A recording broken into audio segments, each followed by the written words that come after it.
चुनाव एनडीए गठबंधन का प्रत्याशी 100% जीतेगा। कितनों कोई चिल्लाई, अंत में एनडीए गठबंधन का प्रत्याशी जीत के लखनऊ जाए। मंत्री जी, आप राजभर समाज से आते भी हैं और कैबिनेट मंत्री भी हैं। आपके समाज का जो आरक्षण की बात है, वो कितना काम आगे बढ़ा, उसके लिए बताना चाहिए। उस पर प्रगति है, बस इतना उम्मीद रखिए, काम चल रहा है।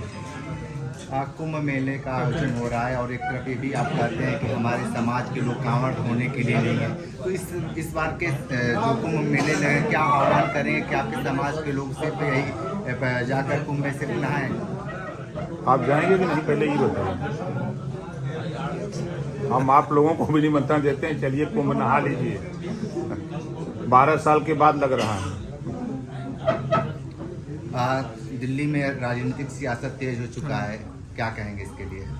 तो चुनाव आयोग का बिगुल बजा है, सब लोग लड़ रहे हैं, लेकिन सब लोग परेशान हैं। देख रहे हैं आपस में लड़ रहे हैं।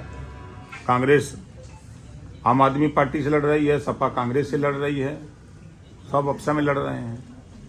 यहाँ एनडीए गठबंधन में कोई लड़ाई नहीं है। बिहार में लगातार आप पांव फैला रहे हैं, क्या कहेंगे इसके लिए? क्योंकि संगठन का विस्तार, हम लोग 20 साल से वहाँ लगे हैं, काम कर रहे हैं। आने वाले चुनाव में चुनाव की तैयारी हो रही है। नेताजी, इस बार दिल्ली में बीजेपी का सूखा खत्म होगा कि नहीं?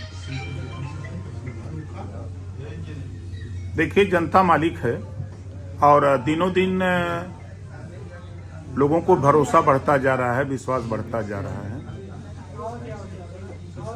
जैसे आप देखिए, अभी जीरो पॉवर्टी की चर्चा आप सुने होंगे। उन गरीब के लिए योजना बनी है जो आज तक योजना का लाभ नहीं पाया है। उसको छत देने के लिए, फ्री शिक्षा देने के लिए, शौचालय, उसको रास्ता, उसको आयुष्मान कार्ड, राशन कार्ड, सारी सुविधा एक साथ उसको देने के लिए 1 साल का समय निर्धारित किया गया है। तो सरकार का ध्यान वहाँ है जो गरीब, कमजोर, वंचित, शोषित, पिछड़े, दलित, अल्पसंख्यक हैं, उनकी तरफ। आज़ादी के बाद पहली बार 51 बच्चे मुसलमानों के, जो लोग कहते हैं कि बीजेपी मुसलमानों की विरोधी है, 51 बच्चे IAS पास किए हैं पहली बार।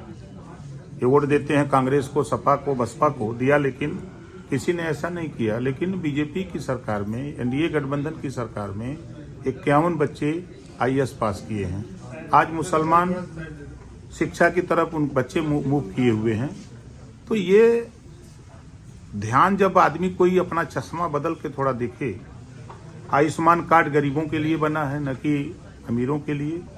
कि गरीब जब बीमार होता है, हॉस्पिटल जाता है, तब उसको समझ में आता है। जब खेत रेहन रखता है, कोटी रुपया लेता है, तब उसको समझ में आता है।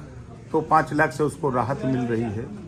जो किसान, हम भी किसान के बेटे हैं, जब खाद खरीदना होता है, पैसा नहीं रहता है, तो जो किसान सम्मान निधि सीधे खाते में जा रही है, जो बिचौलिए बीच में थे वो खत्म हो गए हैं। इससे जिसको लाभ मिल रहा है वो एनडीए गठबंधन के साथ है। अच्छा, अखिलेश यादव ने बयान दिया है इस बार कि महाकुंभ में जितने भी संत आ रहे हैं, वो जब वापस लौटे तो योगी जी को लेके जाए। इस पर क्या कहेंगे? अखिलेश जी से पूछिएगा, मिल जाएं तो उनसे पूछिएगा कि रोहिणी आयोग की रिपोर्ट लागू कराने के लिए आपके जबान पे रोहिणी आयोग की बात क्यों नहीं आती?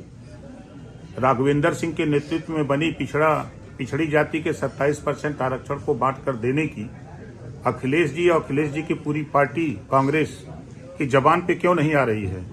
कि बढ़ जाएगा तो नाई, गोंड, पाल, प्रजापति, बिंद, केवट, मल्ला, राजभर, चौहान, आर्य, कर्कवंशी, बंजारा, बहेलिया, खंगार, जोल्हा, दुनिया अंसारी, साईं, दर्जी, फकीर यो हिस्सा लेने लगेंगे।